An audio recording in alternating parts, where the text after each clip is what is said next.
Hey everybody, welcome back to the channel. I know it's been a minute. Oh, I'm crooked. Okay. I know it's been a minute. I'm still crooked. I'm sorry. Okay, well, if I'm crooked, we're just gonna have to deal with it.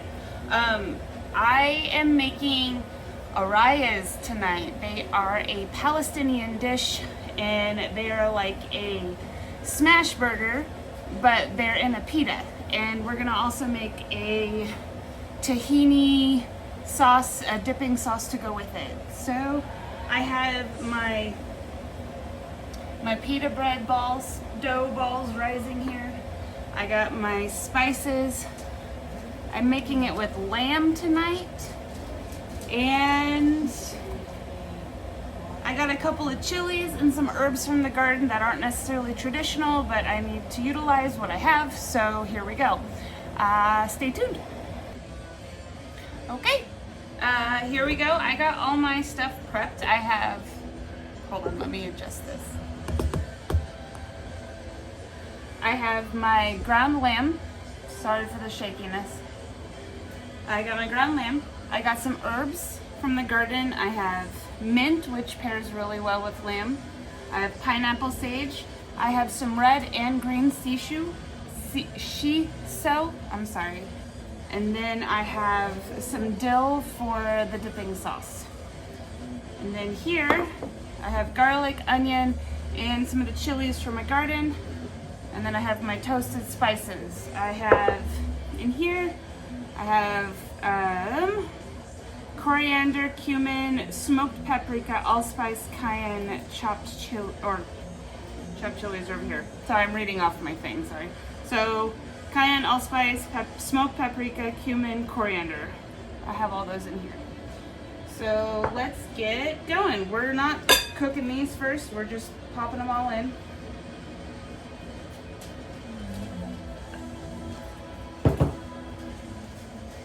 And we got the spices. And I got half the herbs. And then we're just gonna mix. Your hands are your best tool. They're right there at the end of your arms, as Solo would say. So mix this until everything is well incorporated, and then we will move on to the next step. Okay, now that we have all of this incorporated together, I also added some turmeric, and I also added some salt because I forgot to put that in the spice mix. So, and a little bit of olive oil because the mixture was a little bit dry. So just go by feel. If it feels right, go for it.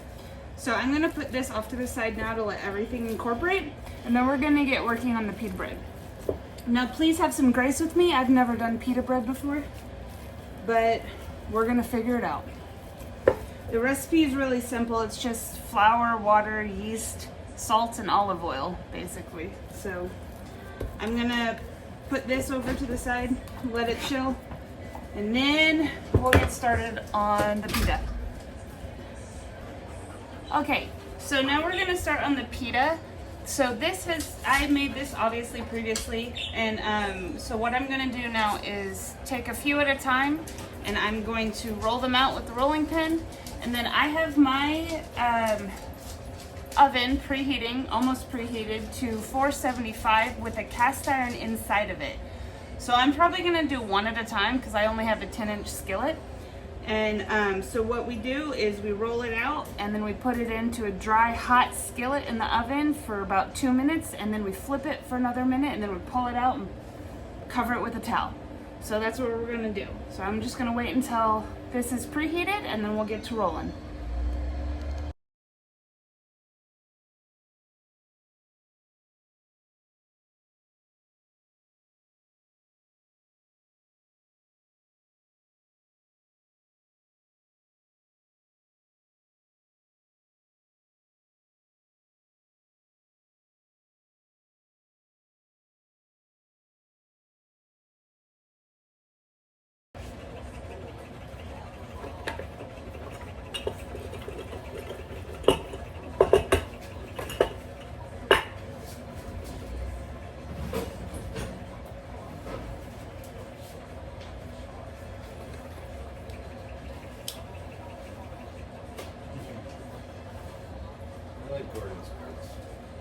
Huh?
All right. While we got the pita bread done, we're letting that cool over on the side, and while we're doing that, we are going to make our little dipping sauce. And the recipe calls for just 1 cup Greek yogurt, 2 tablespoons tahini, 1 tablespoon lemon juice, garlic, and some salt. I am adding some herbs. I'm adding dill from my garden and also a little bit of mint from my garden. So let's do this. So I ball about a cup. I have 5 people eating, so I'm going to do probably a little more than a cup. And then we can add the herbs in. We can add the salt in.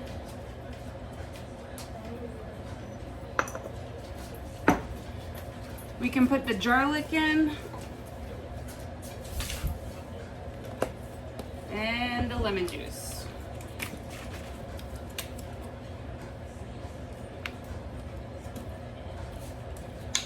And we're gonna mix that up. And then get that to the consistency that you prefer.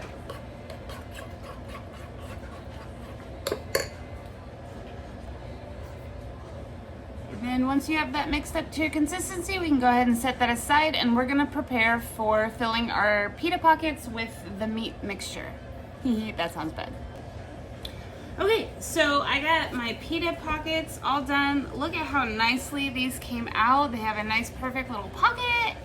And I'm going to now fill these with the meat mixture. And so I'm gonna take out some, and then just stuff it in there nicely. Y'all keep clean thoughts out there. But we're gonna push them in, and then when it's nice and smushed in, we're gonna kind of smash it a little bit. Kind of like a smash burger, but we're gonna do it like this. And if there's anything sticking out, we can just smush it back in. So, and then we're gonna put this into heated griddle with oil, which I haven't put my oil in yet. Hold on just a second.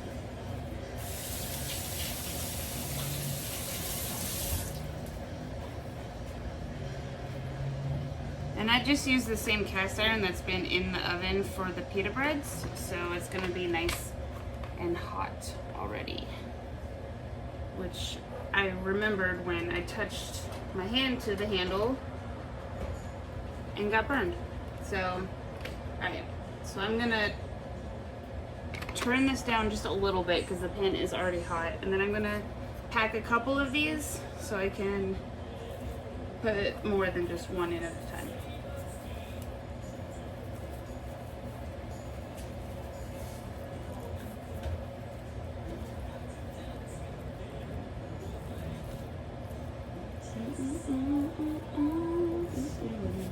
Smoosh. Smoosh. Oh, it's breaking out a little bit. That's okay. It's not enough just to stand outside by. So we got just enough for a couple of pockets left, which is perfect because half of my pockets didn't turn out very well. But we're gonna smoosh, smoosh.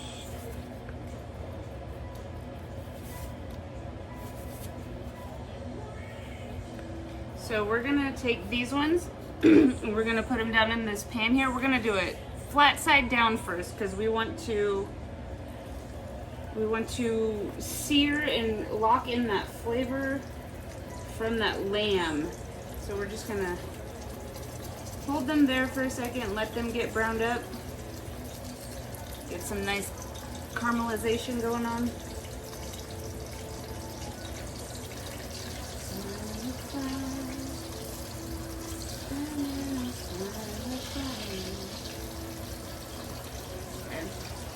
I'm gonna give that a couple minutes and then I'll be right back. Okay, so once you get that kind of nice browning Maillard reaction going on there, you want to get a nice caramelization before you flip it onto its side.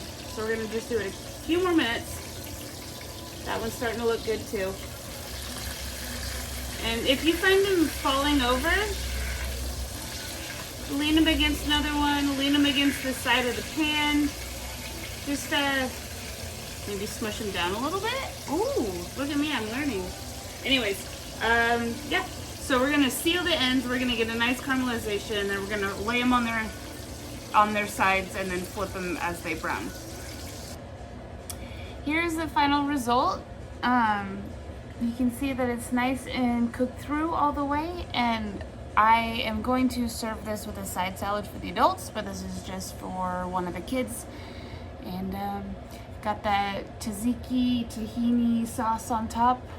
Oh my gosh, I just realized that I forgot to put the tahini in it, so it's just a tzatziki sauce. So I hope you guys try this sometime. I will be back later with more recipes. I forgot what to say right there. So you guys have an awesome day, and I'll see you later.